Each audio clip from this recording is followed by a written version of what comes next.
Jeg synes faktisk egentlig, det fortjener måske lige en ekstra stor hånd, mine damer og herrer, det vi så.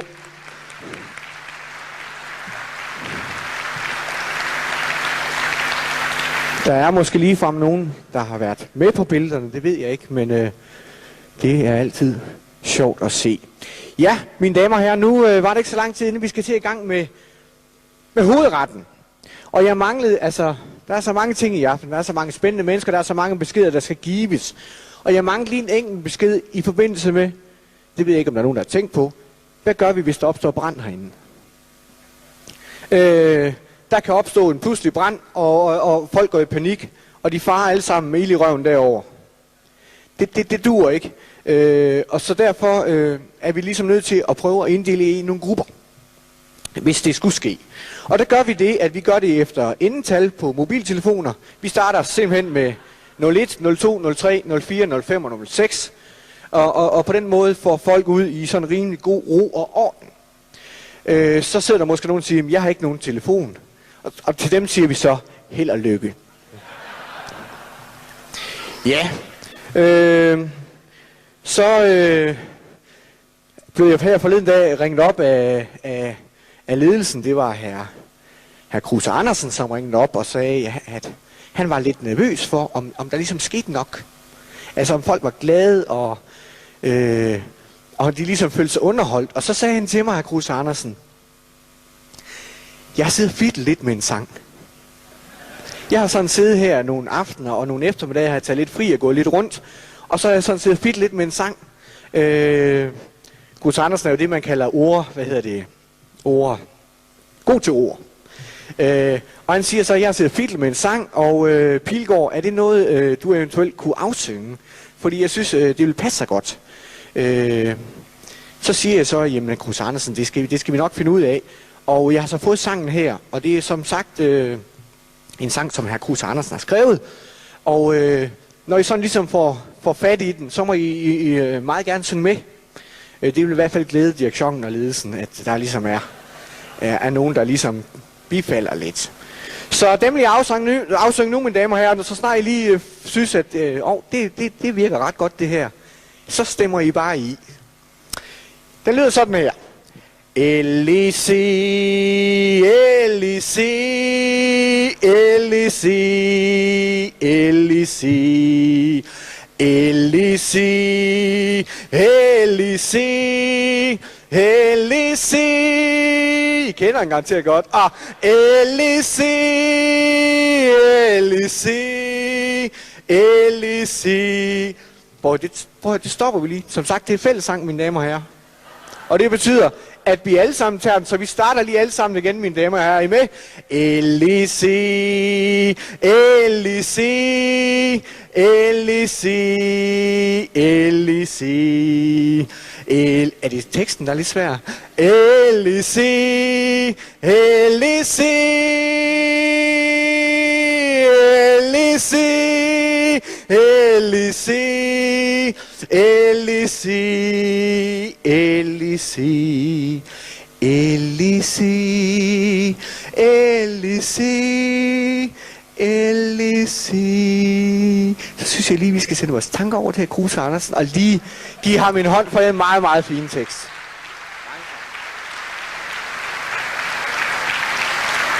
Mange tak.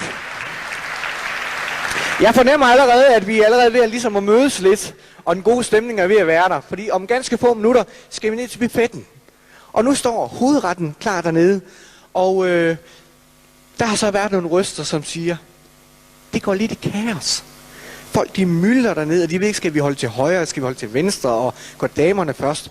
Og der blev jeg så lige prikket på skulderen af Rasmus Krejsager, som jo har en fortid inden for militæret. Og han siger så, det der ville være rigtig dejligt, det var, jamen kan vi ikke marchere derned? Kan vi ikke på en eller anden måde finde et fælles tråd, det vil passe godt til virksomheden, det vil passe godt, så støder vi ikke ind i hinanden. Og det gør vi altså det, at damerne holder lidt til højre, og ved siden af går mand, og så finder vi et marstråd, mine damer og herrer. Og det har Rasmus Kreiser, hvor er du sidder henne, Rasmus? Hvor er det? Bare op med lappen. Nå ja. Ja, han sidder dernede. Ja, det er meget, meget fint. Og han sidder faktisk dernede og allerede er klar. Og jeg ved, at Jeg ved, at der skal bare lige ganske små marstoner til, der skal bare lige ganske lidt til, så ryger han direkte i den gamle militære jargon, og vil simpelthen gelejde jer ned til hovedretten, som jeg jo netop har forklaret, hvad er. Er der nogle spørgsmål? Godt. Så synes jeg også lige inden, at Rasmus Kreiser ligesom tager over og får folk op at stå, så synes jeg også, at det er en jubilæumsaften i aften. Og jeg har lige fået visket i øre, at der er 10-årsjubilæum i aften. Og det er en fru Marie Louise, som er gået lidt stille. Hun synes ikke rigtigt, det er noget, og det er ikke noget. Altså 10 år, hvad er det? Og hun holder sig jo stadigvæk godt og smuk, så hun vil helst ikke have, det kommer. Men jeg synes alligevel, vi andre, vi måske skulle udbringe et trefoldigt leve for Marie Louise, som har... Hvor er det, hun sidder henne? Ja, der, ja. Jeg kunne næsten ikke kende dig med tøj på, men det er i hvert fald dejligt at se dig. Jeg synes, vi lige alle sammen skulle rejse os op, mine damer og herrer, og udbringe et trefoldigt leve for 10-årsjubilæen i aften. Mine damer og herrer, Marie Louise Barmfast leve! Hurra! Hurra! Hurra! Og så ved jeg nu, at Rasmus Kreiser, du guider bare derned. Og som sagt, så er vi klar til hovedretten. Velbekomme, mine damer og herrer.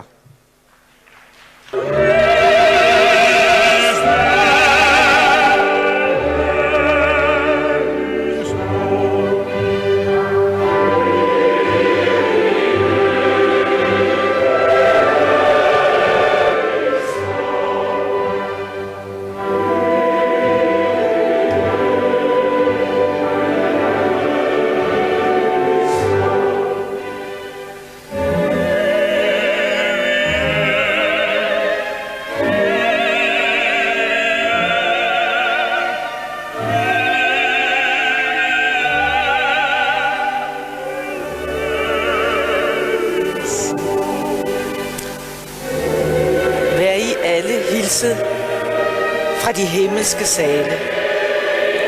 Jeg er firmaet Skytsengel, som gerne vil tale. Det er en stor glæde at se så mange hjerter til samme fest. Tak, fordi også engle må være med her som gæst. Alle her i salen virker for den samme firmavision. Den unikke og mirakuløse elektroniske kommunikation. Mennesket og mekanikken i en fejende fællesdans. I takt til hjertets dunkende og sensuelle rytmesans. Himlen har sendt mig for at lykønske og hylde jer. Fortælle, at jeres firma er umådelig meget værd. For kommunikation på tværs af grænser og andet skel åbner op for menneskets allerinderste selv. Hvad må en fremtiden for LEC vil bringe? Fra himlen at se bliver det ikke slet så ringe. Til vor jord behøver elektronisk kommunikation for at blive en fælles og kærlig verdensunion. Efter at LEC har giftet sig med Mærsk, så er det hele slet ikke helt så værst. Ledelsen har fået sig et bedre løft i ånden, og medarbejderne har også ret gode kort på hånden. Jeg ser, at der i firmaets eget personlige hus om et år eller to vil være masser af sus og brus. Kreativiteten vil nok fylde endnu større sale. Jeg ser ordre på en ny super elektronisk kabale. I vil stadig skatte kunst og menneskekvalitet. Noget vi med jubel fra himlen har set. Åbn op for visionerne og firmaets sjæl. Så kommer produktet og profitten helt af sig selv.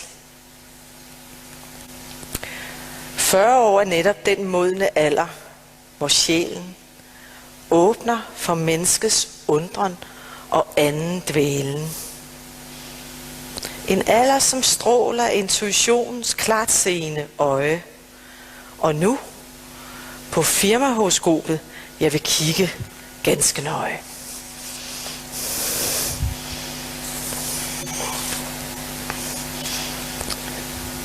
LEC's fødselshoroskop. Jeg har kigget lidt på fremtidsaspekterne og på her og nu situationen for LEC ud fra planeterne og ud fra hvordan de påvirker fødselshoroskopet lige nu. Det virker som om, at I er inde i en periode, hvor der virkelig er anerkendelse. Der er tegn på, at I efter lang tids grundigt, dybtgående arbejde har fået en eller anden form for status, som man i hvert fald meget vil se i udlandet, tror jeg.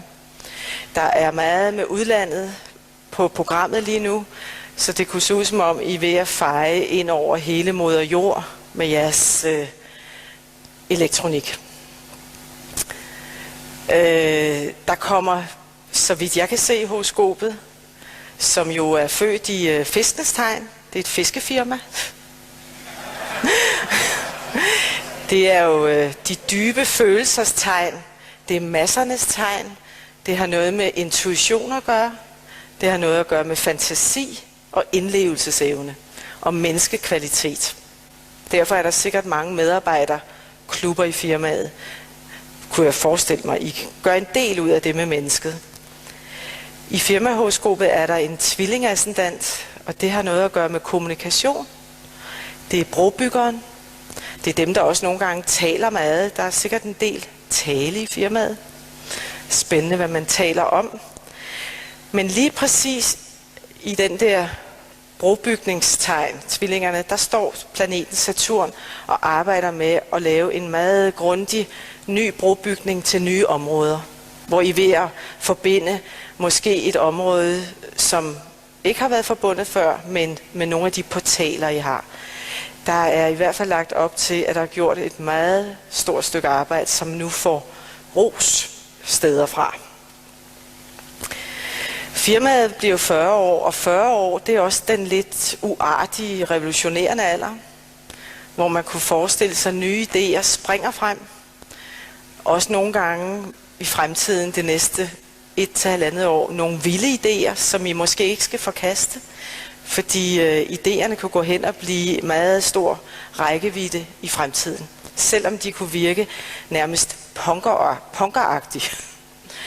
Det er planeten Uranus, som har meget at gøre med antennerne, visionerne, den højere intuitive del af det kreative. Så der er nogen inde i LEC, der pludselig får en meget original idé her i månederne fremover, som de så vil prøve at realisere. I det hele taget er der utrolig meget fokus på firmaet i marts og april 2002. Og denne her nye tidsalder, som jeg vil kalde en slags vandbærens tidsalder for LEC, vil fortsætte det næste års tid og vil have sin ende i marts 2003, sådan som jeg ser det. Det er muligheder, jeg angiver. Men jeg ser det jo helt fra himlen. Der er også aspekter, der handler om en total anden udvidelse af kommunikation. Jeg vil lige ved at sige, hvis I kunne lave telepatikommunikation, så vil der komme noget, der har meget med en intuitiv vinkel at gøre. En nærmest spirituel vinkel. Og det vil begynde at arbejde efter 2003. Måske flytter firmaet, nu siger jeg det bare, så har jeg sagt det,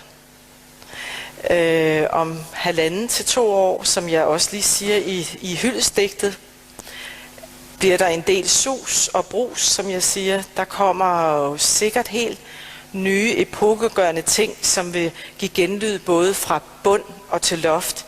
Og der vil jeg drage hele Mærsk-koncernen ind. Det er ikke kun LEC, men det er hele Mærsk-koncernen. Så der sker noget der, en virkelig meget forandrende periode på mange planer. Men også nytænkning. Og om 3 år skinner der en helt ny sol på himlen for LEC. der vil LEC, hvis jeg kigger på horoskopet, nå et meget stort højdepunkt, hvor man forestiller sig, at man ligesom når toppen. Ikke noget med, at det ikke kan blive bedre, men der skinner solen ind virkelig på firmaets kvaliteter.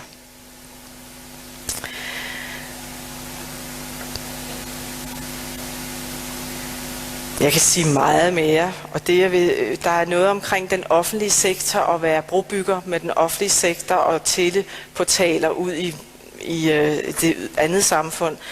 Der er meget med hele verden, så der bliver utrolig forandring. I skal tænke sådan, som det er startet i de næste 2-3 år. Med udvikling, udvikling, udvikling. Og nogle nye typer medarbejdere vil også komme ind og komme med nogle spændende idéer. Så jeg vil sige, at I går i en ny visionær periode i møde, hvor der sker rigtig mange ting. Jeg kan fortælle jer, at fødselstidspunktet har jeg, om jeg så må sige, sjusset mig til den 1. marts 1962 via en landsretssagfører, som stadigvæk er i live, og jeg håber det er rigtigt. Han synes, det var meget specielt, at jeg vil have det nøjagtige tidspunkt for, hvordan de underskrev foreningen der, inden de gik ind til første bestyrelsesmøde. Ja.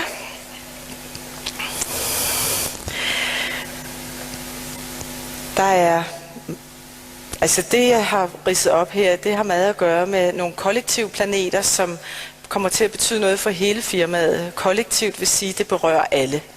Så I har meget at forvente. Så jeg vil sige, held og lykke med det.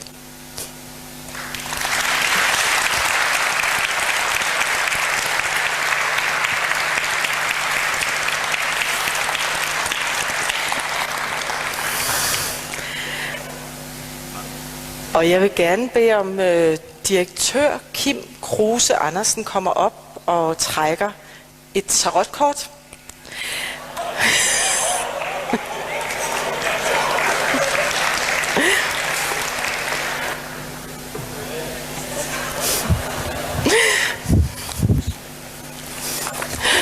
Synes du, det var spændende? Det er godt. Det skal du bare se.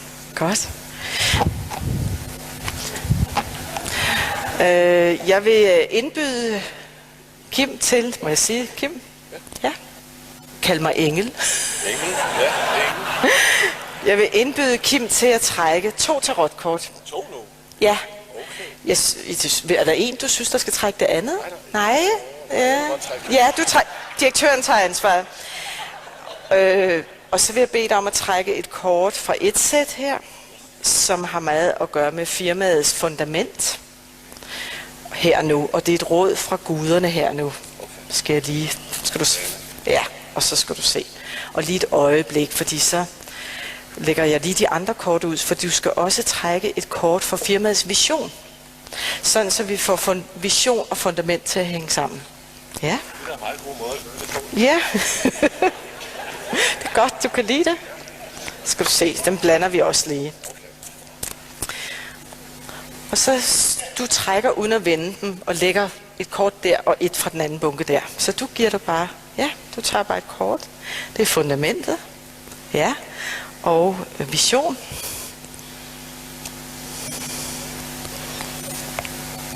Ej, spændende. Kim har trukket det, der hedder 6 mønter, som hedder succes. Og 6 mønter, det er altså, der er...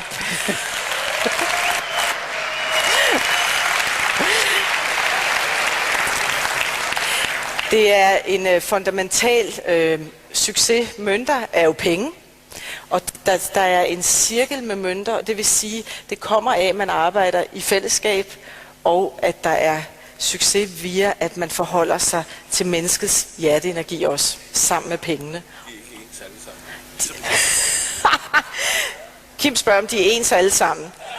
Det er de ikke. Der er 78 af dem. Så er der noget utrolig spændende her. Visionen. Ja, det kort har jeg aldrig trukket før. Altså, jeg kender det, men jeg har ikke set nogen trække det. Der var et eller andet, ja. Det er et kort, hvor man selv kan fylde i det, man vil. Jamen, det er da spændende. Synes jeg. Fordi det vil sige, I har fuldstændig... Det tror jeg, det betyder meget, for det der sker så meget lige de næste par måneder. Det vil sige, I får udviklet den frie vilje til at gøre, hvad I sammen i fællesskab vil, og putte det ind i visionen og fylde den ud.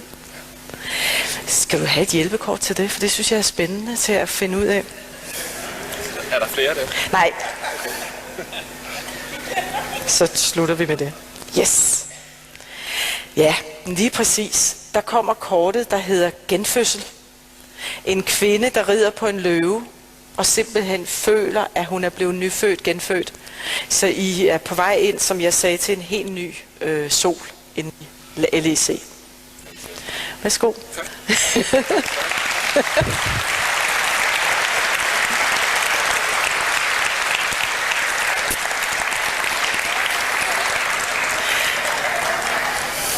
Så vil jeg bede jer om alle sammen at være med til en bede om musik, maestro, være med til en fælles visualiseringsøvelse, hvor vi arbejder med firmavisionen.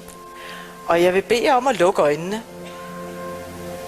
så meget I nu vil, men luk øjnene, mærk musikken, mærk jeres maver, der er spist.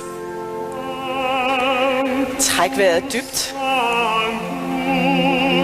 Prøv at trække vejret helt ned i maven. Og bare mærk din krop.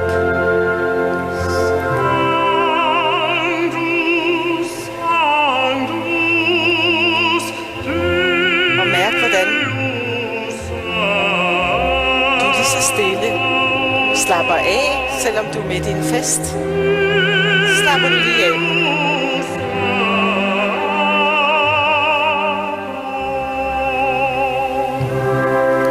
Så vil jeg bede dig om at genkalde dig en lykkelig oplevelse i dit liv. En kærlig oplevelse. Den mest kærlige oplevelse, du nogensinde har haft. Bare forestil dig at være i den stemning.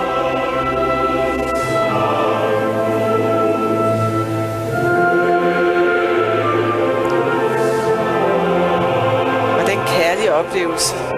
Super kærlig oplevelse. Den stemning skal du bare blive ved med at være i resten af musikken.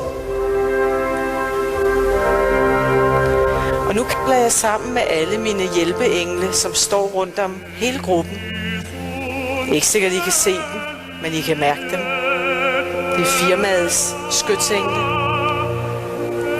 Kalder jeg en prisme, krystal, sol til syne op over gruppen.